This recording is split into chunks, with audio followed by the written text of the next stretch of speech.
na Rádio Observadores.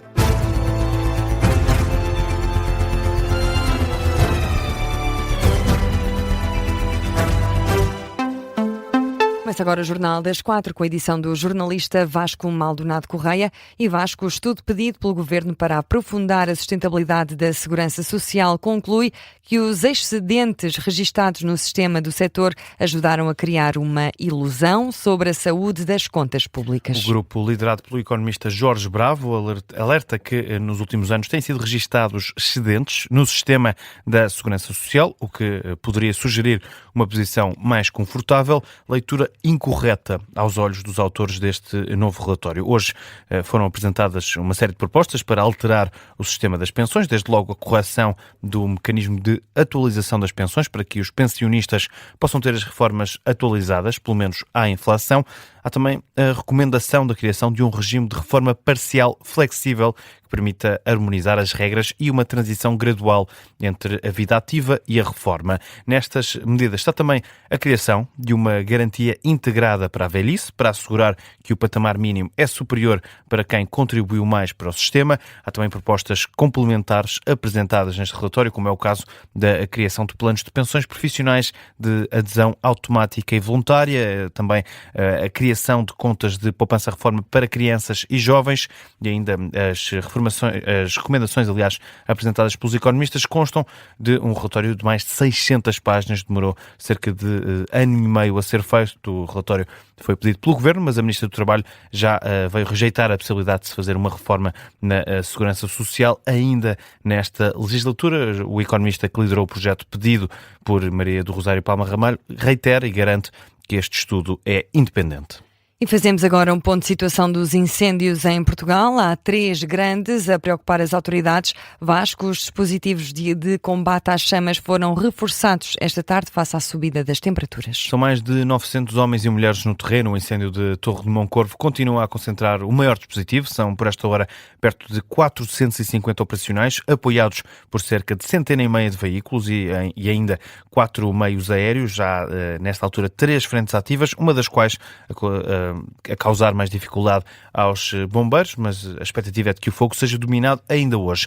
É, de resto, o que adianta o segundo comandante regional de Emergência e Proteção Civil do Norte, Luís Araújo. Neste momento temos meios a trabalho, estamos a progredir, com alguma dificuldade mais na de Vilarinho, que os acessos são muito difíceis, a orografia complicadíssima e temos todos os combatentes, bombeiros, os restantes agentes de proteção civil a trabalho para que consigamos manter livre de reacendimentos e de reativações fortes e pelo fim ao fim da noite poder dar o incêndio em resolução se as condições assim se mantiverem.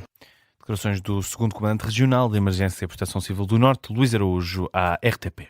E em Aroca, no distrito de Aveiro, o fogo segue também com 3 frentes ativas, sem dar tréguas.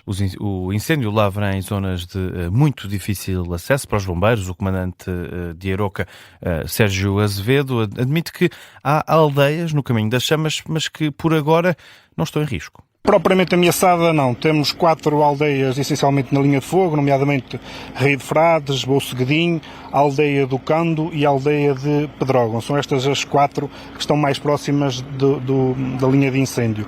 Embora ainda com alguma distância e todas já com meios em prevenção para qualquer ocorrência, para a proximidade do incêndio, poderem rapidamente atuar na defesa das pessoas e dos seus bens nessas aldeias. Declarações do comandante dos bombeiros voluntários de Aroca, Sérgio Azevedo, também à RTP. No combate a este incêndio estão, nesta altura, quase 500 operacionais, mais de 100 veículos e ainda 7 meios aéreos. Já no Grande Porto, em Santo Tirso, continua ativo o fogo que começou ao final da tarde de ontem em Rebordões. Já arderam 900 hectares. O comandante dos bombeiros voluntários tircenses, Vítor Pinto, fala de uma falsa sensação de calmia no terreno, marcada por várias reativações. Mais ou menos 900 hectares de área, o que dá um perímetro muito extenso. E isto provoca muito desgaste dos meios e muitas reativações. Vivemos já desde o período da manhã, não temos uma frente de incêndio severa, mas temos pequenos pontos que vão reativando. Portanto, vivemos aqui numa falsa acalmia, parece que o incêndio está muito dominado, mas não, porque a cada momento temos uma reativação, portanto, não podemos descurar, estamos a consolidar para que durante o dia 2 conseguiremos garantir aqui a consolidação. O que diz Vítor Pinto, comandante dos bombeiros voluntários tirsenses. Também à RTP, no terreno estão mais de 200 de operacionais, apoiados por cerca de 70 meios terrestres. Cenário diferente em Ponte de Lima. Ao final da manhã entraram em resolução os 2 incêndios que atingiram este concelho do distrito de Viana do Castelo. O primeiro a ser dominado foi o fogo em Coto, em Regoios do Lima, por volta das 11 da manhã. Ao meio-dia também o fogo entre as localidades de Faixa e Senhora da Rocha, ativo deste sábado, entrou em resolução. Em Ponte de Lima, ao todo, nestes 2 incêndios, continuam cerca de 480 operacionais, apoiados nesta altura por um meio aéreo. A Iniciativa Liberal quer ouvir o Ministro das Finanças no Parlamento sobre a reentrada do Estado no capital da REN. O partido entregou hoje um requerimento para que se realize uma audição parlamentar de Joaquim Miranda Sarmento. O deputado liberal Mário Amorim Lopes levanta dúvidas sobre as razões apresentadas pelo Primeiro-Ministro para a entrada na REN. Os motivos que foram avançados pelo Sr. Primeiro-Ministro na festa de Pontal não fazem qualquer sentido.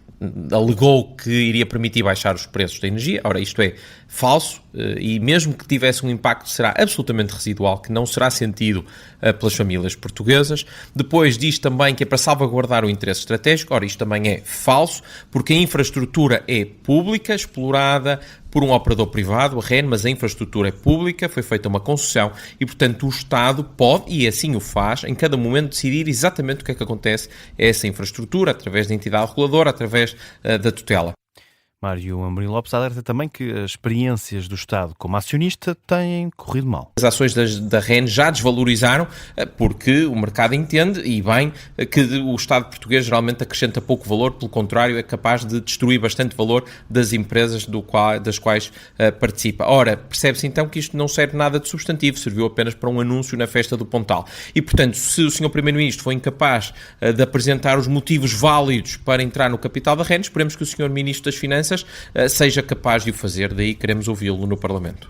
Mário Amorim Lopes, deputado da Iniciativa Liberal, o partido quer questionar diretamente o Ministro das Finanças no Parlamento e avança por isso com este requerimento para uma audição parlamentar. Na atualidade internacional, arranca hoje o julgamento que opõe 29 Estados norte-americanos à Meta, a empresa-mãe do Facebook e do Instagram. A empresa de Mark Zuckerberg é acusada de saber que estava a criar funcionalidades viciantes para crianças e, ainda assim, continuar a produzi-las. Falamos, por isso, de mais de metade dos Estados norte-americanos envolvidos nesta acusação. O processo foi inicialmente apresentado em outubro de 2023. O julgamento arranca hoje no Tribunal Federal da Califórnia do Norte, com os estados do Colorado, Kentucky, Nova Jersey e Califórnia na linha da frente da acusação. Querem provar que a Meta sabia que determinadas características do Instagram e do Facebook podiam prejudicar os jovens, mas que a empresa as manteve para aumentar o tempo de utilização e, por isso, também os lucros da empresa. Nos Estados Unidos, este está a ser descrito como um processo sem precedentes na área da proteção do consumidor, que se pode tornar na maior batalha judicial sobre os impactos prejudiciais das redes sociais. Ricardo Lopes. São 233 páginas de acusação. Um dos procuradores-gerais envolvidos descreve-o como o maior processo de proteção do consumidor da história dos Estados Unidos. Os 29 Estados acusam a Meta de ter concebido e aperfeiçoado funcionalidades capazes de prender a atenção das crianças durante muito tempo. Falamos de scroll infinito, notificações constantes, gostos, algoritmos de recomendação ou até filtros que permitem alterar a própria imagem. A acusação diz que a empresa conhecia os riscos associados, mas que se recusou a abandonar estas funcionalidades de modo a maximizar os ganhos financeiros. De acordo com o jornal britânico The Guardian, se a empresa perder o processo, as sanções podem atingir os 200 mil milhões de dólares, um valor semelhante às receitas da Meta durante todo o ano passado. Contas que Mark Zuckerberg contesta, diz que este valor é manifestamente desproporcional, acusa os Estados de não estarem verdadeiramente preocupados com os jovens jovens utilizadores. A Meta rejeita totalmente as acusações, diz que está a ser responsabilizada por problemas de toda a indústria. As sanções podem ir além do dinheiro. Os Estados querem que a Meta seja também obrigada a alterar o funcionamento das plataformas para torná-las mais seguras para as crianças. Começam hoje as alegações iniciais e a apresentação do caso, um julgamento que deve prolongar-se durante 6 a 8 semanas e por onde deverão passar alguns dos principais rostos da empresa. Mark Zuckerberg, o presidente executivo da Meta, e Adam Mosseri, responsável máximo pelo Instagram, estão entre as testemunhas. Os dois deverão depor em tribunal, embora ainda não sejam conhecidas as datas dos depoimentos. O jornalista Ricardo Lopes a explicar o caso que vai opor em tribunal a Meta a 29 estados norte-americanos. Arranca hoje a fase de apresentação do processo. O julgamento vai contar com um júri de 8 pessoas, 5 mulheres, 3 homens. A decisão final vai caber apenas a uma juíza, chama-se Yvonne Gonzalez Rogers. E agora são 4h10. Que outras notícias há a destacar a esta hora?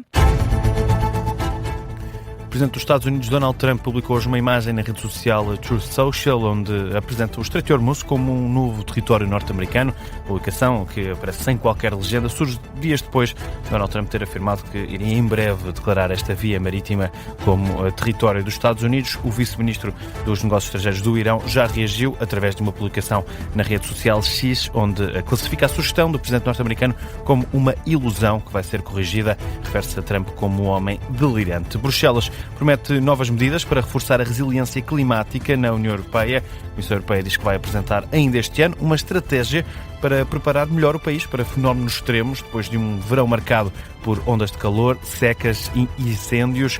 A proposta pretende dar resposta não só aos incêndios, mas também a áreas como o ambiente e a agricultura, é o que avança a porta-voz da Comissão Europeia. Em Granada, no sul de Espanha, 3 pessoas ficaram hoje ligeiramente feridas na sequência de um sismo de magnitude 4.8 na escala de Richter. Informação avançada pelo responsável para as emergências da região da Andaluzia. O sismo ocorreu pelas 10h30 da manhã, 9h30 em Lisboa, com epicentro localizado a 10 km a sul de Granada. O responsável disse ainda que vai convocar o Comitê Consultivo do Plano de Emergência para Risco Sísmico, assim que a situação for avaliada, para continuar a tomar medidas de precaução, autoproteção e prevenção. E fica por aqui o Jornal das 4, edição do jornalista Vasco Maldonado Correia. Até já, está de regresso às 4h30. Até já.